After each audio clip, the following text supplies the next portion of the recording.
Welcome dear students, I am Pooja Parishwad. This is the video on income from house property part 3. Today we are going to solve one small practical problem on income from house property. Let's start. It's a problem to ascertain the annual value of 3 different let out house properties. First, we have to read the problem, what information has given related to these 3 house property 1, house property 2, house property 3. Information related to municipal value, annual rent, fair rent and standard rent is given in this way. Vacancy period for house property 1 is 1 month. There is no vacancy for house property 2. In case of house property 3, it is 2 months. Unrealized rent for house property 2 is rupees 2000. For house property 3, it is rupees 1500. Also, municipal taxes at 10% of municipal value paid. This information is given. For calculating municipal taxes, you have to consider the municipal value of these 3 houses, that is rupees 10,000 for house property 1, 15,000 for house property 2 and 12,000 for house property 3. This information is given. In the previous video, we already discussed how to compute annual value of let out house property. The students who have not seen that videos needs to see the previous videos and also subscribe the channel. The steps of determining annual value shown in the previous video. In that way, we will solve the problem. Let's start. Computation of annual value when Rent Control Act is applicable, because in this problem standard rent as per Rent Control Act is given. Okay. Now in case of house property 1, for computing the gross annual value, you have to follow the 3 steps. Step 1, you have to compare municipal value with fair rent and take the higher amount, that is rupees 10,000 in this problem. Again, this 10,000 you have to compare with the standard rent rupees 8,000, and here you have to take the lower amount, that is rupees 8,000. It is also called as expected reasonable rent. Now this 8,000, that is expected reasonable rent, how to compare with annual or actual rent received or receivable, that is rupees 6,000, and take the higher amount, that is rupees 8,000, which is gross annual value of house property 1. Okay. Now in this problem, vacancy period for house property 1 is given for 1 month. Okay. Now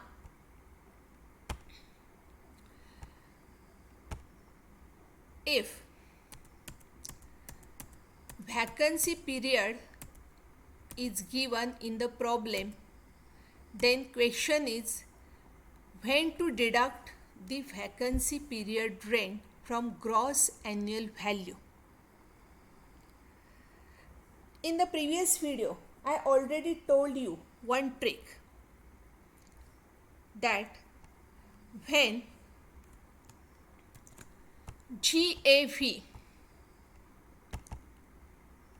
is equal to annual or actual rent, then only you can deduct the vacancy period rent from gross annual value.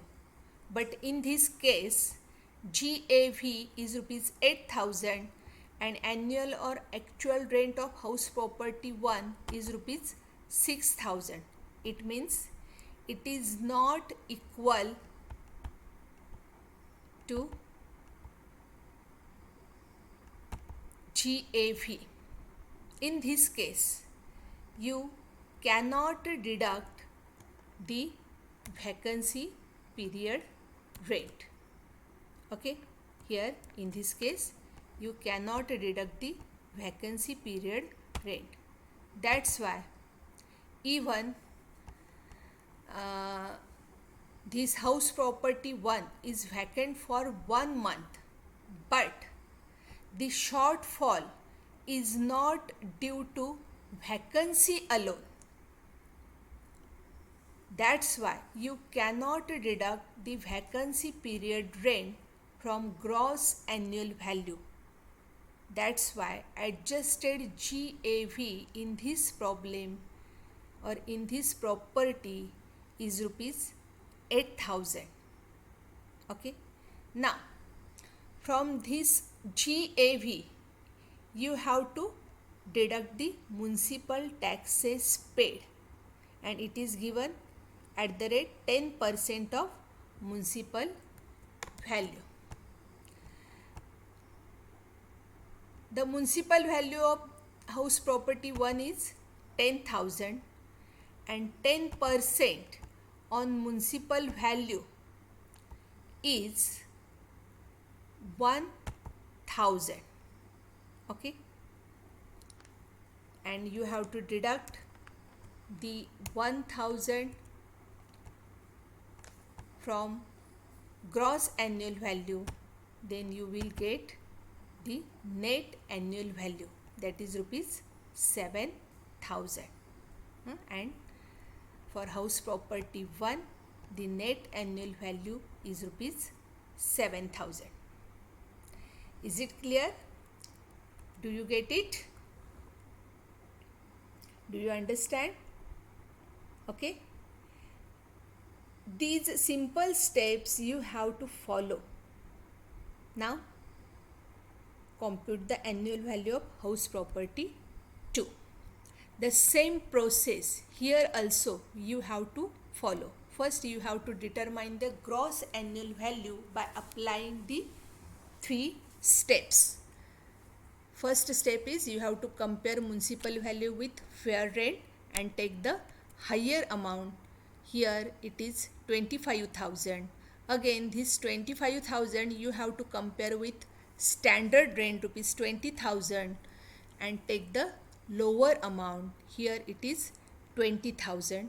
Now this 20,000 have to compare with actual rent received or receivable excluding unrealized rent rupees 2,000.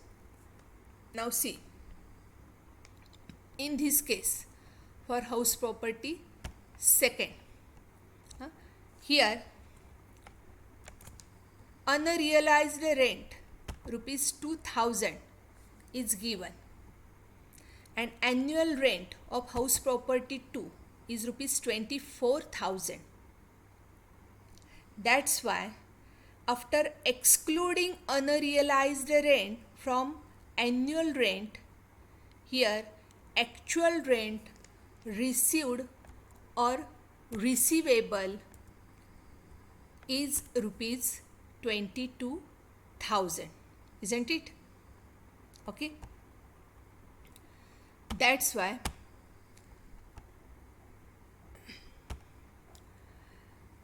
in this case here the actual rent received or receivable is rupees 22,000 after deducting unrealized rent from annual rent rupees 24,000. Now this actual rent you have to compare with the amount of second step, that is 20,000, and take the higher amount which is GAV rupees 22,000 for house property second. Okay. Now from this GAV, that is gross annual value of rupees 22,000, you have to deduct the municipal taxes paid by the owner.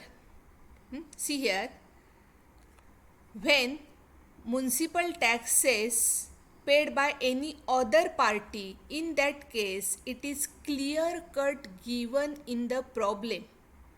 When in the problem it is not given, it means the municipal taxes paid only by the owner, and you can deduct that municipal taxes from gross annual value. And this point is necessary to remember. Now in case of house property second, municipal value is 15,000, and on this 15,000, 10% municipal taxes is rupees 1,500. You have to deduct that 1,500 municipal taxes from gross annual value. Then you will get the net annual value. Okay, and that is rupees 20,500. That's why net annual value for house property 2 is rupees 20,500. Okay.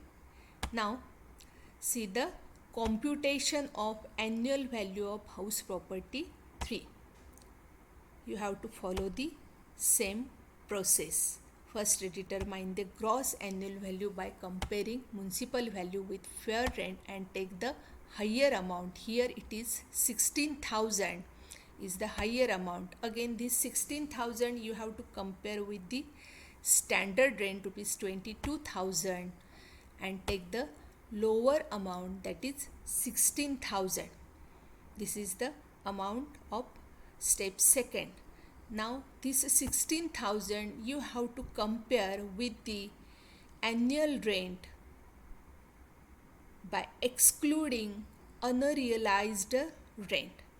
And for house property third, unrealized rent given in the problem is 1,500.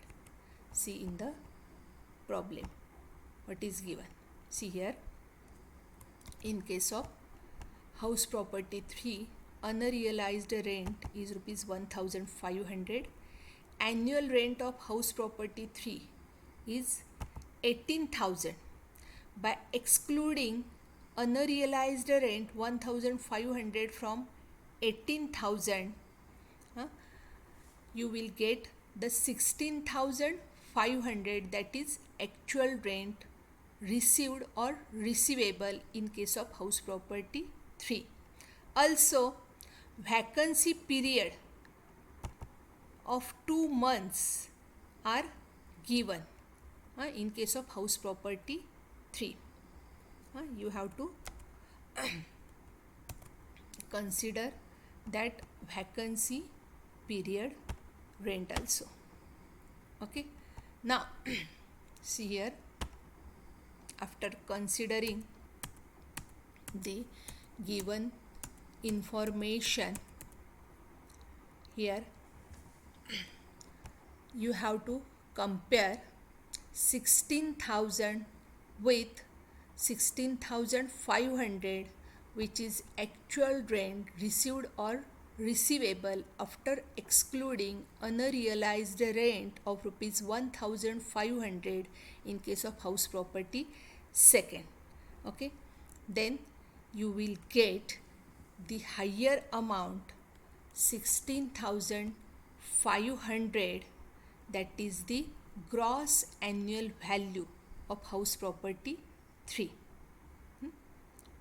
Okay, now in case of house property 3, vacancy period is also given. Okay, we already seen that part. Now vacancy period of 2 months is given in the problem, and here in this case, see, the actual rent received or receivable 16,500 is equal to gross annual value. Means in this case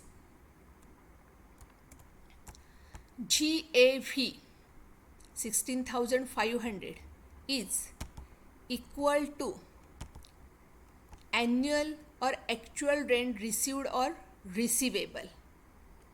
Okay, that's why here in this case the vacancy period rent can be deduct from the gross annual value. Okay, and for 2 months vacancy, the vacancy period rent is 3,000. That is the monthly rent 1,500 multiplied by 2 months, it is 3,000. After deducting this 3,000, you will get the adjusted GAV is rupees 13,500.